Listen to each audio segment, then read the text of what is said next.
ஓம் ஸ்ரீ பிரித்யங்கரா தேவியே போற்றி போற்றி. நல்லதே நினைப்போம், நல்லதே நடக்கும். சக்தி பிரித்யங்கரா குழந்தைகளுக்கு இந்த தாயின் ஆசீர்வாதம் என்றுமே முழுமையாக கிடைக்கட்டும். குழந்தையே, இன்று உன் பிரச்சனைக்கு ஒரு அவசரமான செய்திகளை நான் கொண்டு வந்திருக்கின்றேன். என் தங்கமே, உன்னுடைய குலதெய்வத்தின் வாசலில் நின்று கொண்டு உனக்கு ஒருவர் இது போன்ற ஒரு காரியத்தை செய்து கொண்டிருக்கிறார். அவர் என்ன காரியம் செய்கிறார், எதற்காக செய்கிறார் என்பதை உனக்கு தெரிவிப்பதற்காகவும், இதனால் உன்னுடைய வாழ்க்கையில் உனக்கு என்ன நடந்து கொண்டிருக்கிறது என்பதை உனக்கு புரிய வைப்பதற்காகவும் வந்திருக்கின்றேன். என் தங்கமே, பொதுவாகவே இன்று இருக்கின்றவர்கள் எல்லோருமே குலதெய்வத்தினை கண்டு அதிகமாக பயப்படுவதில்லை.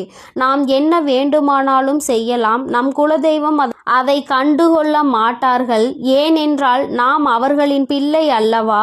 நாம் செய்கின்ற செயல்கள் எல்லாவற்றையுமே நம்முடைய குலதெய்வத்திடம் நாம் நியாயப்படுத்தி விடலாம் என்று நினைக்கின்றார்கள். அவர்களினுடைய இந்த சிந்தனை தான் இது போன்ற ஒரு காரியத்தை உனக்கு செய்ய தூண்டி இருக்கின்றது. என் தங்கமே, உனக்கு அவர்கள் என்ன செய்ய வேண்டும் என்று நினைத்தார்கள் தெரியுமா? உன்னுடைய வாழ்க்கையில் நீ செய்கின்ற அத்தனை விஷயங்களையும் தடுத்து நிறுத்துவதற்காக அவர்கள் பல முயற்சிகளை செய்து கொண்டிருக்கின்றார்கள். நீ இப்பொழுது செய்து கொண்டிருக்கின்ற வேளையில் நீ எந்த ஒரு முன்னேற்றத்தையும் அடைந்துவிடக் கூடாது என்று நினைக்கின்றார்கள். அது மட்டுமல்ல, நீ என்ன செய்தாலும் அது உனக்கு எந்த விதமான பலனையும் கொடுத்துவிடக் கூடாது என்றும் நினைக்கின்றார்கள். எப்படி அவர்கள் நினைக்கின்ற விஷயங்கள் உன்னுடைய வாழ்க்கையில் எப்படியும் ஈடேறி விட வேண்டும் என்று அவர்கள் துடித்து கொண்டிருக்கின்றார்கள். எத்தனையோ முயற்சிகளை செய்தும் அது பலன் கொடுக்காமல் போனதால் தான் கடைசியாக இப்பொழுது உன் குலதெய்வத்தின் முன்னால் வந்து நின்று கொண்டிருக்கின்றார்கள். தம்முடைய குலதெய்வத்திடம் நாம் சொன்னால் அந்த காரியம் நம் வாழ்க்கையில் நிச்சயமாக நடந்துவிடும். நாம் நினைத்தது போல அவர்கள் வாழ்க்கையை அழித்து விடலாம் என்று நினைக்கின்றார்கள். அவர்கள் இப்படி நினைப்பதற்கு பலன் அவர்களுக்கு என்ன கிடைத்திருக்கிறது தெரியுமா? இத்தனை நாட்களும் மற்றவர்கள் மூலமாக உனக்கு அவர்கள் செய்த வினைகள் எதுவுமே பலிக்காமல் போனதற்கு காரணம் என்னவென்று அவர்களுக்கு புரியவில்லை. அதனால்தான் உன்னுடைய குலதெய்வத்திடமே உன் வாழ்க்கையை அழிக்க சென்று நின்று கொண்டிருக்கின்றார்கள். ஆனால் உண்மையான விஷயம் என்னவென்றால், அவர்கள் உனக்கு செய்த காரியத்தை எல்லாவற்றையுமே உன்னை நெருங்க விடாமல் முறியடித்ததே உன்னுடைய குலதெய்வம்தான்.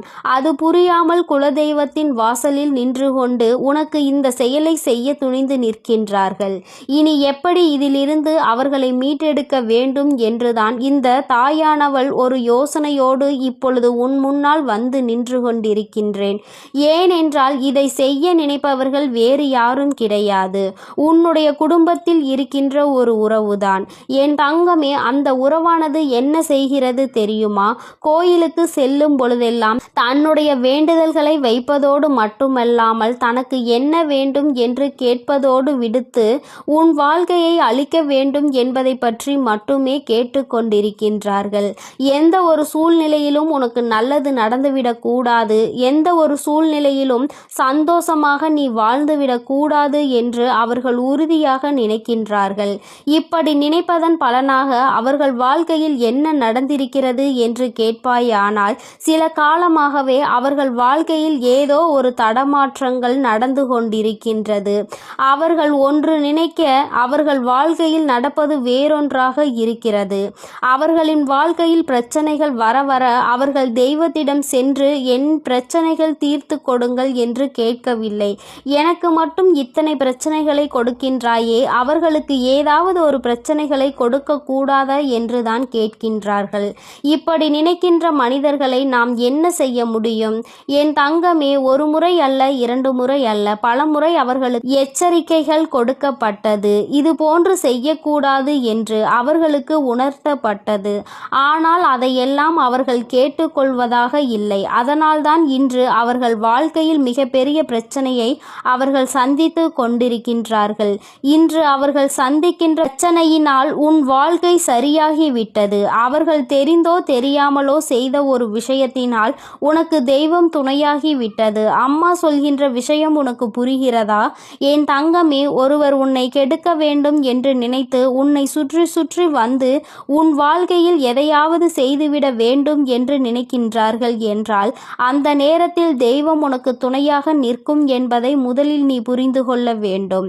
அப்படியானால் இவர்கள் செய்த காரியத்தினால் உன் வாழ்க்கையில் நல்ல விஷயம்தான் நடந்திருக்கிறது. ஒருபோதும் அவர்கள் நினைத்தது உன் வாழ்க்கையில் பலிக்கப் போவது கிடையாது. அவர்கள் என்ன செய்ய வேண்டும் என்று நினைத்தார்களோ அது உன் வாழ்க்கையில் நடக்கப் போவது நிச்சயமாக கிடையாது. ஆனால் தெய்வம் உனக்கு அதிகப்படியான பாதுகாப்பை எப்பொழுதும் கொடுக்க தொடங்கிவிட்டது.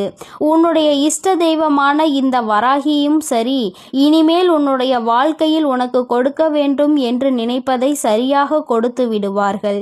யாரெல்லாம் உன் வாழ்க்கையில் உன்னை அழிக்க நினைத்தார்களோ அவர்கள் எல்லாம் இனிமேல் தானாகவே அழிந்து போவார்கள். வாழ்க்கையில் பல கஷ்டங்களை கொடுத்தவர்கள் இன்று அதே கஷ்டத்தினால் வாழ்க்கையில் பல துன்பங்களை சந்திக்க போகின்றார்கள். என் தங்கமே, அதனால் இன்றிலிருந்து நீ மன நிம்மதியோடு இருக்க வேண்டும்.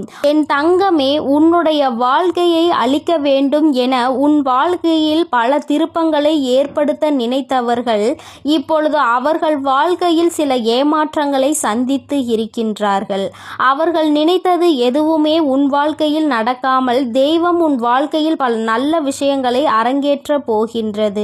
இனி உன் வாழ்க்கையில் நடக்கும் ஒவ்வொரு செயலும் உன் வாழ்க்கைக்கு ஏற்ற திருப்பத்தை கொடுத்து இந்த தாயானவளினுடைய ஆசீர்வாதங்களால் உனக்கு நல்லது மட்டுமே நடக்கப் போகின்றது. என் தங்கமே, உனக்கு நல்லதை கொடுக்க வேண்டும் என்று நான் முடிவெடுத்து விட்ட பிறகு இனி எந்த ஒரு செயலும் உன் வாழ்க்கையில் உனக்கு பாதிப்பினை கொடுக்காது. தீமை செய்பவர்கள், கெட்டதை நினைப்பவர்கள் நிச்சயமாக ஒரு நாள் மனம் வருந்துவார்கள். எதற்காக நாம் குலதெய்வத்தின் முன்னால் நின்று இதுபோன்ற தவறான காரியத்தை செய்தோம் என்று அவர்கள் குலதெய்வத்தினாலேயே தண்டிக்கப்படுவார்கள். குலதெய்வம் அவர்களுக்கு தண்டனையை எப்படி கொடுக்கும் தெரியுமா? எதையெல்லாம் அவர்கள் உன் வாழ்க்கையில் செய்ய நினைத்தார்களோ அதையெல்லாம் தெய்வம் அவர்களுக்கு கொஞ்சம் கொஞ்சமாக கொடுத்துவிடும். அதனால் அவர்கள் வாழ்க்கையில் இனிமேல் ஒரு நாளும் இது போன்ற தவறுகளை யாருக்கும் செய்யக்கூடாது என்று நினைப்பார்கள். என் தங்கமே, இந்த தாயானவள் இன்று சொன்ன விஷயம் ஒன்றே ஒன்றுதான். என் தங்கமே, உன்னுடைய வாழ்க்கையில் ஒருவர் உன்னை அழிக்க உன்னுடைய குலதெய்வத்தை நாடி சென்றிருக்கின்றார். அங்கே உன்னுடைய குலதெய்வம் அவருக்கு கொடுத்த பரிசு உன்னுடைய வாழ்க்கையில் உனக்கு பாதுகாவலாக வந்து நின்று விட்டது. உன் குலதெய்வம் உனக்கு துணையாக நின்று கொண்டிருக்கிறது என்பதை தான் அம்மா உனக்கு சொல்கின்றேன். என் தங்கமே, இந்த தாயானவள் காதார கேட்டதையும் கண்ணால் கண்டதையும் உனக்கு சொல்லிவிட்டேன். இனிமேல் யாரேனும் நமக்கு எதையும் செய்து விடுவார்களோ என்று நினைத்து நீ பயப்படாதே. அவர்கள் உனக்கு காவலாக வந்ததற்கு காரணமே இவர்கள் குலதெய்வத்திடம் சென்று சொல்லி குலதெய்வம் செய்யாமல் போன விஷயத்தை அவரிடமும் சென்று கேட்கக்கூடாது என்பதற்காகத்தான். உனக்கு பாதுகாவலாக இனிமேல் உன் குலதெய்வம் உன் வாசலிலேயே நின்று கொண்டிருப்பார்கள் என்பதை மட்டும் நினைவில் வைத்துக்கொள். இனி என்றுமே உன்னுடைய வாழ்க்கையில் உனக்கு முழுமையான சந்தோஷம் மட்டுமே கிடைக்கும். உன்னை அழிக்க நினைத்தவர்கள் முன்னிலையில் நீ நல்லபடியாக வாழ்ந்து காட்டப் போகிறாய். என் தங்கமே, உன்னுடைய குலதெய்வத்தினுடைய ஆசீர்வாதத்தோடு உன் வாழ்க்கையில் இனி எல்லாமே உனக்கு நன்மையாக மட்டுமே நடக்கப் போகிறது. அவர்கள் எப்பொழுதும் உன்னை பாதுகாத்து கொண்டும் அரவணைத்து கொண்டும் இருக்கின்றார்கள். என் தங்கமே, உனக்கு கெடுதல் செய்பவர்கள் யாராக வேண்டுமானாலும் இருக்கட்டும், அதற்கான தண்டனையை அவர்கள் கூடிய விரைவில் அவர்களினுடைய வாழ்க்கையில் சந்தித்தே தீருவார்கள் என்பதில் எந்த ஒரு மாற்று கருத்துமே கிடையாது. என் தங்கமே, அதனால் நீ எதை நினைத்தும் கலங்க வேண்டாம், எதை நினைத்தும் பயப்பட வேண்டாம்.